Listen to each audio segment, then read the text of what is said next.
Yeah. I should not be surprised. I should not be surprised. J-Bay tried saying this is like civil rights, so I shouldn't be surprised. Hello and welcome. Thank you so much for joining me today. My name is Katie, and for those of you who don't know me, I used to weigh 360 pounds, and I've lost 180 pounds and kept it off for years now.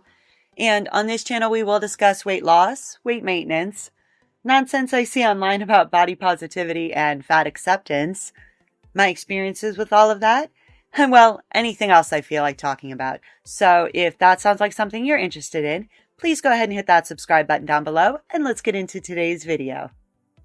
And I just want to say very quickly that just recently crossed over 2,000 subscribers, and I'm blown away. I truly can't believe all of the support, and I just want to say thank you so very much. I'm actually coming up, I think this week, coming up on my 1-year anniversary of when I started this channel. And I had no idea when I started this just a year ago that I'd have over 2,000 subscribers by now. So thank you so very much. And if you haven't hit that subscribe button yet, please do so. It's free and it really does help the channel. So thank you. So today I have several TikToks from another new friend to the channel, Dank Demoss. And if that name sounds familiar, you've likely heard about the story of the female rapper from Detroit who was denied a ride through Lyft. So let's go ahead and take a look at these, and I'll give you my reactions along the way. This Lyft driver denied me service. Be C of my size. Okay, and I'd just like to point out that that is the voice that she chose for her TikTok. It's throwing me off a little bit, but this is what she chose. What you saying? Yeah, I got no space in my car is small. I can fit in this car. No, believe me, you can. Yes, I can. Believe me. So, I'm sorry. What am I gonna do about my money? I'm gonna cancel it. You're not gonna be charged. So you telling me I can't get in the Lyft because I can't fit in your car? Yeah, you need to order a bigger car. What makes you think I can't fit in the car? Yeah, I'm sorry. What makes you think I can't fit in this car? Because the car is small in the back. My best friend has a Benz that's newer than this that I can fit in. That's the same size. Okay, in this instance, I'm going to go ahead and side with the person who owns the vehicle, as opposed to the person who says that their friend has a car that's similar. I don't know, maybe that's just me, but I've known way too many people, including myself, when you drive your car all the time, you start learning the ins and outs of it. So you'll know, hey, the gas gauge says this, but I know I really have this left. I have done that plenty of times. I've also told people, hey, don't worry, that light always comes on. Or I've been in other people's cars where they're like, yeah, it just does that. Don't worry, it's fine. It does it all the time. So when somebody tells me they know their own car, I'm going to trust that over somebody saying, hey, I have a friend who has a similar vehicle. And from this situation, it does sound like he did go ahead and cancel the ride, so she wasn't going to be charged for it. And that she had the option to then order a different vehicle that was going to better suit her needs. But let's go ahead and see what else they have to say. Yeah, I'm sorry, I can't. So you really telling me I'm too big to get in your car? So I gotta order another Lyft. Yeah. And to be more specific with you, I got very tired tires. What I got to do with your tires? Yeah, and you have no space. How you know I don't have no space? Yeah, I got no space in the back. Believe me. How do you know I don't have no space? Because I tried before. Huh? Because I've been in this situation. So every big person. Probably because he does this for a living. Could just be a wild guess, but I'm guessing that it's because he does it for a living. So you turn down because they can't fit in your car? Yeah, because they need to order the Uber XL. It's called. No, I don't never have to order Uber XL. Then I'm really sorry. What's your name? Abraham Carter. Okay. Nope. Okay, so there we have it. Our friend claims that she was denied this ride due to her size, so why don't we go ahead and check out some of her other TikToks to see if we can maybe get a little bit more clarity and understand this a little bit better.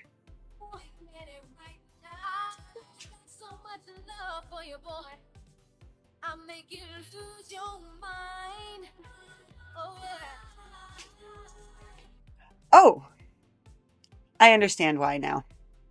Yeah, that driver was absolutely right. There was no way she was going to fit in the back of that car. At least not comfortably for her, and probably not safely either. I mean, there's no way she was going to be able to fit a seatbelt around her unless she had a seatbelt extender or he did.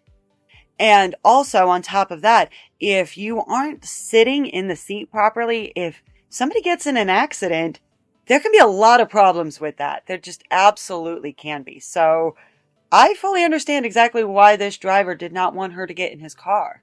Because, I mean, just being perfectly fair, I know what I did to my own car at 360 pounds. And if I'm guessing, just taking a look at our friend here, I'm going to guess that she's quite a bit larger than that.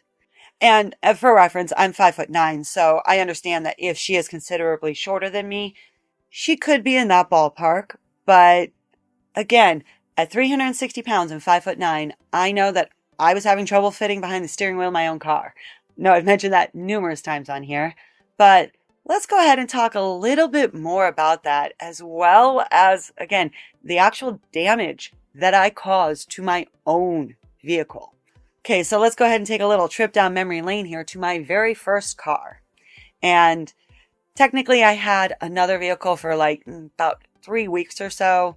I took over actually my dad's car after he had died, and I had it for about 3.5 weeks. And unfortunately, I totaled it and flipped it in a ditch. So that one didn't last, and I just kind of pretend like I never actually had that car. But the actual first car that I had that I kept for years, that car was a 1994 red Ford Tempo GL. And I actually bought that car off of my mom right after I had totaled my dad's car. So thanks, Mom. But also that car I did have for a solid 6 years or so. And I had that car while I was gaining weight to my heaviest and also at my heaviest weight. And when I had first received that car, it was pristine. Absolutely pristine. My dad was always really good about taking care of our vehicles, like hand washing them and waxing them all the time. Always making sure to get oil changes done, preventative maintenance, the whole 9 yards. So if you got a vehicle from my parents, you always knew it was a great car. And my Tempo was no exception. That car was 9 years old when I got it, and I think there was maybe 20 to 25,000 miles on it. Way less than 30, I can definitely guarantee you that. And again, it was just in pristine shape. Now, throughout the years, I drove it all over the place, to and from work, to and from concerts, out of state, on vacations, hanging out with friends, etc., right? And it definitely took a beating just from random wear and tear. And I was nowhere near as good about keeping up on my car as my dad was, that's for sure. And after a few years, you could definitely see the wear and tear. I had racked up a lot more mileage. And well, it just wasn't quite the same car that I'd purchased from my mom. But it was still a great car and still get me around from point A to point B. However, as I started getting closer to my heaviest weight and was having trouble fitting in that vehicle, not only did I have trouble fitting in the car, but I could no longer put the seatbelt on. And when I say the seatbelts, I did have the automatic seatbelts, the shoulder strap that was in the door and that would come back when you shut the door and turn the car on. And then you would just have to do up the lap belt. Well, I definitely couldn't do up the lap belt any longer. So that was out of the question, but I convinced myself I was still going to be safe with that shoulder strap. I also did a number on my tires and my suspension. Despite the fact that the mileage was fairly low when I got that car, and even though I drove it a lot, it was still just within normal usage for mileage, but I wore out tires a lot quicker than I should have. A lot faster than they were rated, that's for sure. And it was simply because of all of the extra weight that I was carrying in my car all the time. I would wear out the front driver's side tire far more often than any other tire, simply because that's where all of the weight was sitting in the car when I was driving. Also, I really messed up my suspension. I broke a rear strut. That was real fun. And that wasn't from hitting potholes or anything like that. Again, it was wear and tear from me being incredibly hard on my vehicle at 360 pounds. I also broke the front driver's side chair. My actual chair that I sat in to drive was completely broken. I literally had to wedge something in between my seat and the back seat to keep my driver's side seat from completely laying flat in the back seat. So at first I started with a rusted out toolbox, and then once somebody had broken into my vehicle to try to steal that and approximately like 37 cents in change in my console, which, by the way, whoever did that, I really hope you desperately needed that and that you're in a better place now. Because, like, it was less than 50 cents that they stole out of my console, and they broke the lock so I could never lock my car properly again. Loved that for me at the time. But once they stole the toolbox out of the car, then I had to progress to a very small bookshelf. So, yeah, I can definitely attest to the damage that I did to my own vehicle over the years just by being 360 pounds. So again, I can very much understand why that driver might not have wanted to take on the risk of the damage to his vehicle. And if one vehicle wasn't enough to understand the damages that could potentially occur when you're morbidly obese and trying to fit in a vehicle, after my cousin passed away several years ago, my aunt was incredibly kind and gave me his old car. And after months and months of waiting for it to go through probate, I finally had my own vehicle again. I was so incredibly excited. And unfortunately, there was some damage to that vehicle as well. Again, the seat, I could tell, was incredibly broken down and just, it was nowhere near as bad as my Tempo, that's for sure. I didn't have to prop it up by any stretch, but you could tell it was just very worn out and broken down from the passenger seat, for example. The center console was very loose, and I mean, there were times that if I pushed on it the wrong way, I could literally pop it all the way off, simply because he had used that for support getting in and out of the car so many times that it eventually broke down too. And then eventually I did have to scrap out that vehicle because there was damage to the subframe. Now, don't know for certain where that actually came from. That could have been caused by rust, which is very common where I live. They use salt and brine on the roads all the time, and we have ice and sleet and snow and all sorts of garbage to deal with in the winter when you're driving. So that happens. But I also know where it was located. It was located up front on the driver's side. So I always have to wonder if that didn't potentially cause some issues with that car as well. Or could have been a combination. It could have been something completely different. I'll never truly know. And I think that's something very important to keep in mind when we're talking about wear and tear on vehicles. It's almost impossible to pinpoint an exact moment or a time where this caused that. But I also do understand that there are things that we can do that contribute one way or another to wear and tear when it comes to vehicles. If you're constantly slamming on your brakes, for example, there's a high likelihood you're going to wear out those brakes a hell of a lot faster than you needed to if you just drove a little bit more cautiously, right?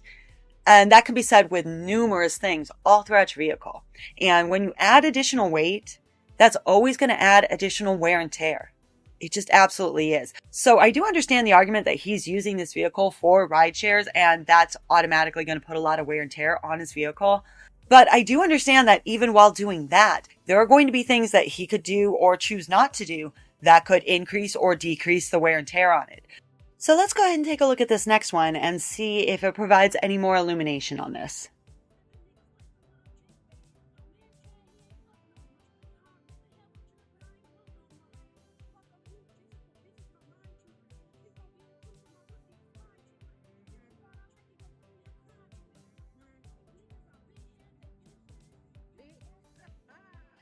Okay, there's no way she was going to fit in the back seat of that car. She's barely fitting in the back cargo area of that SUV. There's no way she was going to fit in the back seat of that car. So then the only other option that leaves is for her to sit in the front seat, which I know some drivers are just not comfortable with, and that's fair. The other thing about it too is when you're loading up a vehicle, like if you actually read your owner's manual, which I'm a big enough nerd that I do, it tells you very clearly in there that the weight limit that the car can hold, whether it's cargo or passenger, it's supposed to be evenly distributed over the axles. So if everybody's sitting in that front seat, again, is that going to cause extra wear and tear to the front tires, to the front steering, to the front suspension, to all of those components up front, including, I don't know, the subframe? Because just thinking off the top of my head, I know one of the things to look for now that I had it go wrong in one of my cars, right? But there's no way she was going to fit back there. I mean, unless our friend here really does think she is the Cavs victory frog and can just fold herself up to fit in a car. I don't think our Uber driver expected this. Yes. Oh, okay. Yes. She can't see very well. Okay. Okay. Yep. Please use your seatbelt. Just the clips entrance right ahead. Thank you.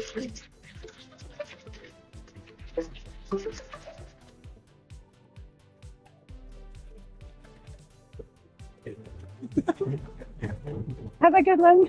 All right, ready? Yes, the Cavs do have a victory frog. If you know, you know. Okay. And there's a big difference between an inflatable costume, clearly, and someone who could cause potential damage to someone's vehicle.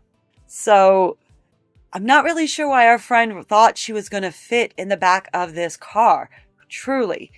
And correct me if I'm wrong, because I personally have actually never used a ride-sharing service. I'm old enough that I used to have to call for taxis when I go out when I was younger. So correct me if I'm wrong. You can choose different options or different sizes when you're ordering a ride for somebody, right? I mean, I know even when I used to call for cabs, I could order a minivan or an SUV if we had more than a couple of people. So I don't know. Let me go ahead. I'm going to download the Lyft app. I'm going to take a look myself. All right. So I am in. Let's go ahead. I'm going to go ahead and choose from my house to, it's telling me the Cleveland airport. Let's try that. Okay. We've got priority pickup, standard, wait and save, XL, extra comfort, black, and pet. Okay. So there were 7 different options on here.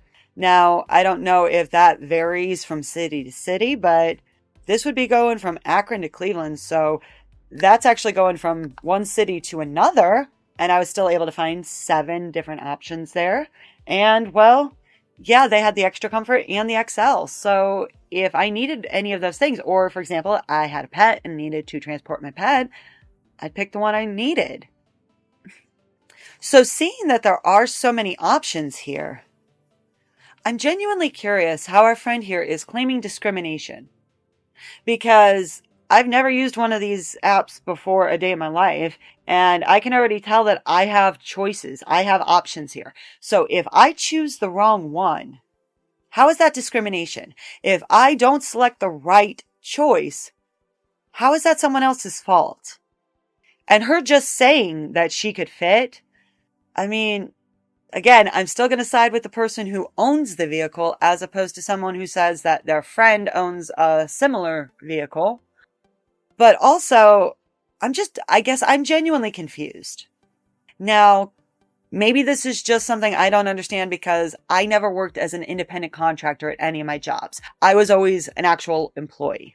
But every customer service job that I've had, specifically front-facing customer service jobs where I'm directly interacting with customers, I had the right to refuse service pretty much at any time for pretty much any reason. I always had the right to refuse service as the employee. If somebody was being rude, somebody was getting belligerent, someone was making me uncomfortable, someone was making someone else in the restaurant or where I was working uncomfortable, I didn't have to serve them. I could easily kick them out, and then once I asked them to leave, if they refused to, I could take it as far as calling the cops if I really wanted to and have them removed from the property for trespassing. So if at any point at any job that I was at, I did not feel comfortable in that situation, I had the right to refuse service. Does that not apply when you're an independent contractor? Because, or does this vary from state to state? Because again, every job that I've worked at, whether it was franchise, whether it was corporate, whether it was local or national, didn't matter. We had the right to refuse service. So, for example, when I worked at McDonald's and it was early morning, late at night, overnight, and we would have people try to walk through the drive-thru and get service, I straight out refused to serve anybody that walked up to my window. That was corporate policy, but also, even if it hadn't been corporate policy, there was no way I was ever going to do that because I did not feel comfortable in those situations trying to serve customers at the window. Believe me, I had somebody literally try to come through the drive-thru window one night at like 2:30 in the morning, and thank goodness one of my grill guys came running out from behind the grill and chased him back out the window. So, yeah, definitely was glad we could refuse service there.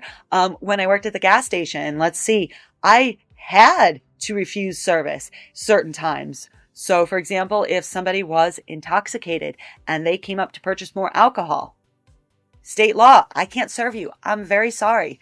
Please get a ride home and sleep it off or something. I can't serve you. But in those cases, it wasn't even my discretion. I had to. Then one time it was my discretion.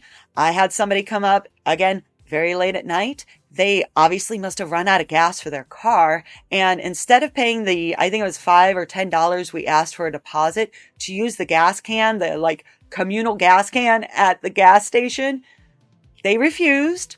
And they came back a few minutes later with a plastic grocery bag and literally were trying to fit a gallon of gas into a plastic grocery bag. And I had to go shut off the pumps real fast and tell him to leave or I was calling the cops. That was fun. So again, I've been able to refuse service so many times throughout my career in customer service. And this was not something I ever sought to do, but I knew that I had that option. So I'm flabbergasted by this. Are independent contractors under a different classification? Do they have different sets of rules? Does it vary from state to state? I just can't wrap my mind around this, truthfully, because again, so many different customer service jobs I've worked at over the years, and I always had the ability to refuse service if I did not feel comfortable with that interaction. So correct me if I'm wrong, but I don't see what the issue is here. If he didn't feel comfortable with her getting into his vehicle for whatever reason, I'm not really sure what the issue is, because he owns that vehicle. He is providing the service, and therefore he should have the right to refuse service at that point. And it would appear, based upon all of the reactions that I've seen on pretty much every platform on the internet, at least that I frequent, most people agree with that take, that the driver was not in the wrong here and that this was not discrimination. But a lot of people did have questions about this still. So it appears that our friend actually just gave a radio interview fairly recently. So why don't we check this out and see if this answers any of our questions? Hold on, nice to meet you. Hi, how are you? Stormy, how you doing? Hey, King, how you, brother? You good? Nice to meet you, King. Got it. Yep. It's the only seat y'all got? What you want? What you need? There's one more. A bigger chair or something? Cause she already little. Now I'm bringing over the couch. Now I'm bringing over the couch. Really?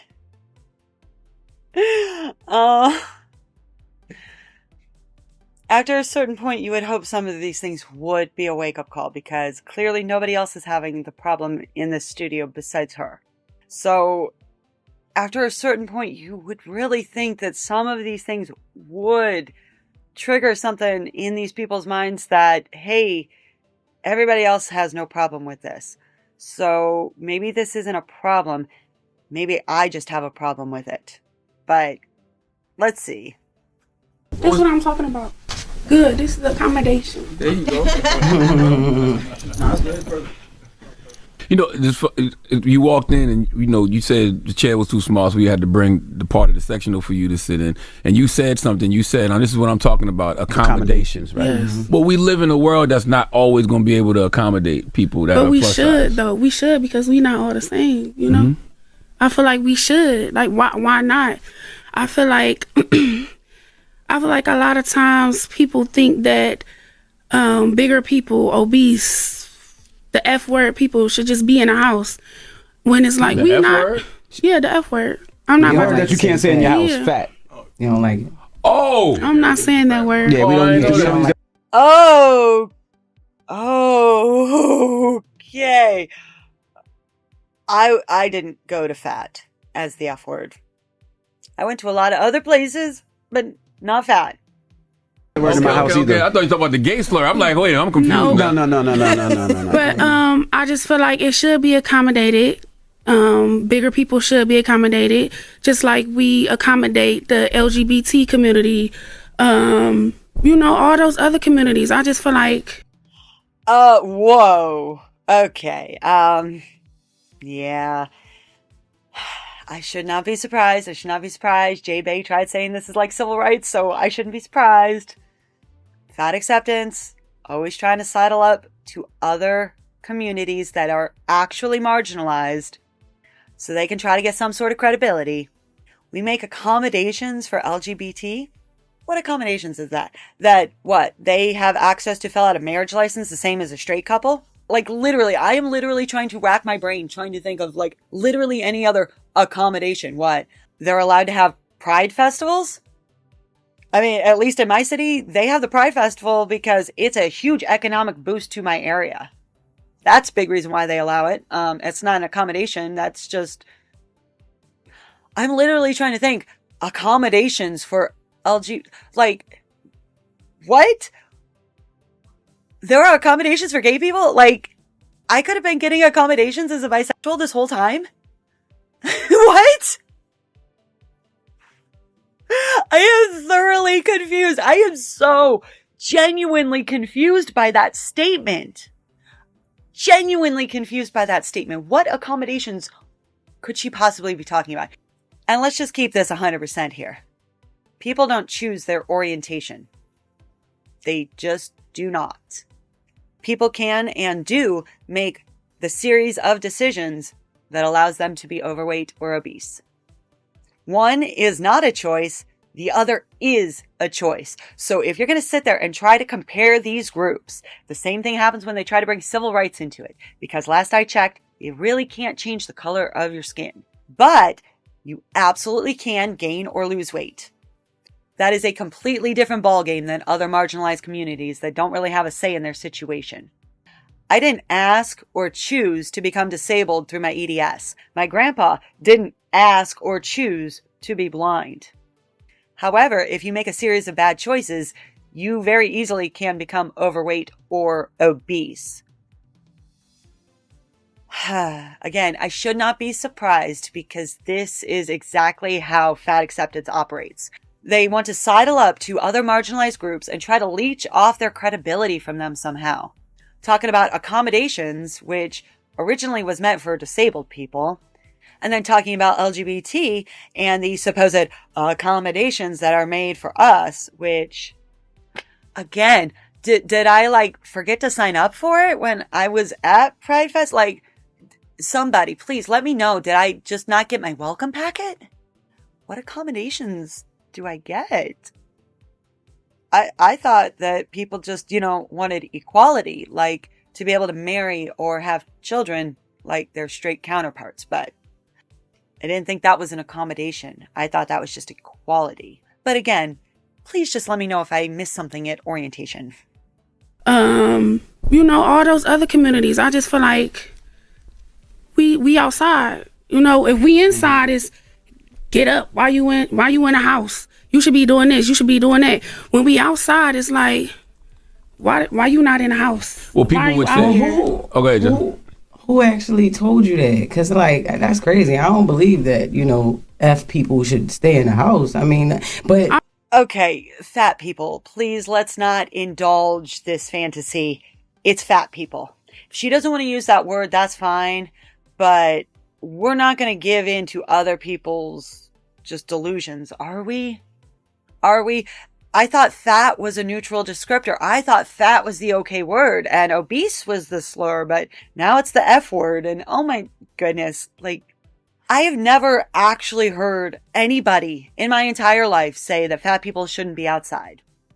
As a matter of fact, isn't that one of the things they'll say in fat acceptance, that they'll get told that they need to go to the gym or they need to go for a walk or eat a salad or whatever. So the go for the walk means they should be outside, right? who is legitimately saying this? I'm with the people on the radio show on this. Like, who is saying that? Who legitimately saying that? Because if you're just making broad, generalized statements, people say this, people say that. Who are those people then? Let's call them out. If they're so terrible, let's just call them out. You would think, right? I mean, that's how it is. We go outside and people looking at us crazy, like, we getting stared at for what? Mm-hmm. Because we big. It's like, it's not that she's big. She's beyond big. She is abnormally big. And the thing about it is after a certain point, human nature is always going to kick in.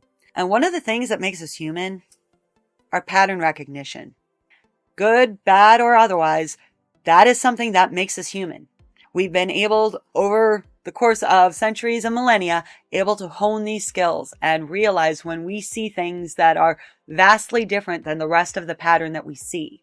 It can be a wonderful thing when you're trying to identify a poisonous plant or a poisonous mushroom, right? That can be a wonderful thing to be like, wow, that looks like it doesn't belong here. It's probably poisonous. It can also apply even if it's not a bad thing. If you have, I don't know, for example, a bed of flowers and you've got all one flower in there. You've got a whole bunch of marigolds in there. But within that sea of marigolds, you have one singular sunflower. Are people going to see the marigolds, or are they going to see that one singular sunflower? And if they see the marigolds, are they going to see the individual marigolds, or are they just going to see what is vastly different than everything else there? That's just human nature after a certain point. And I have known this for years and years and years, not because of body size, but red hair.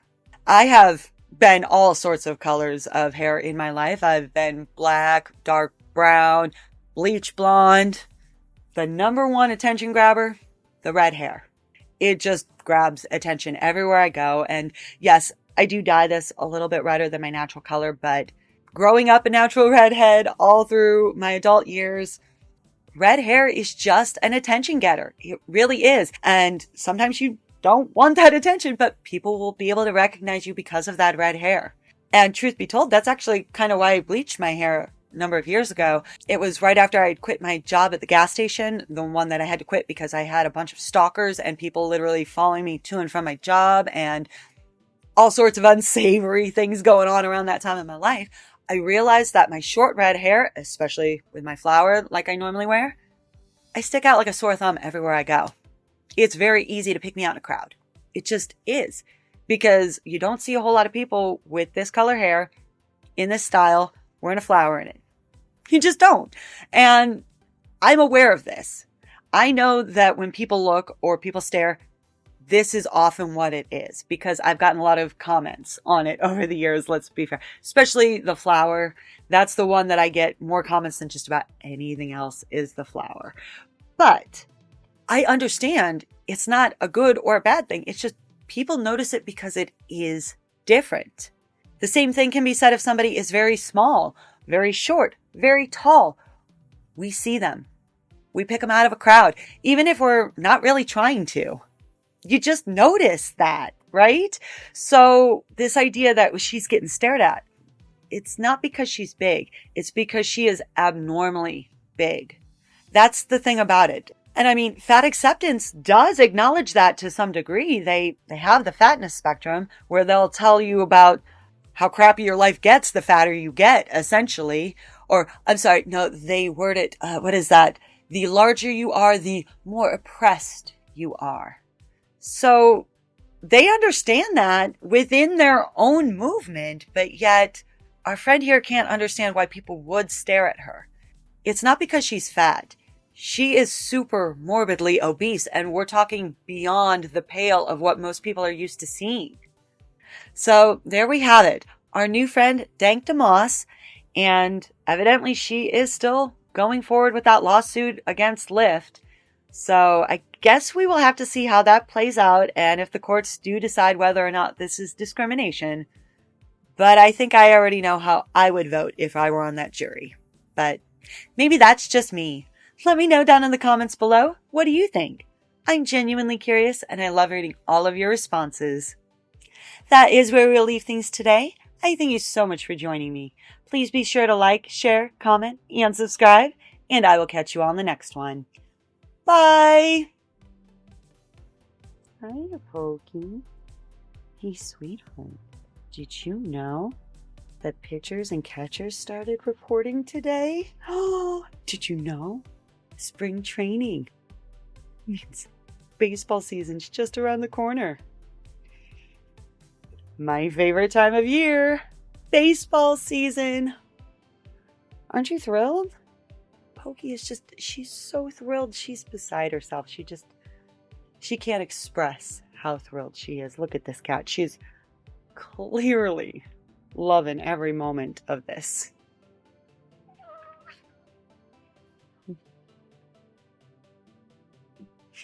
Bye.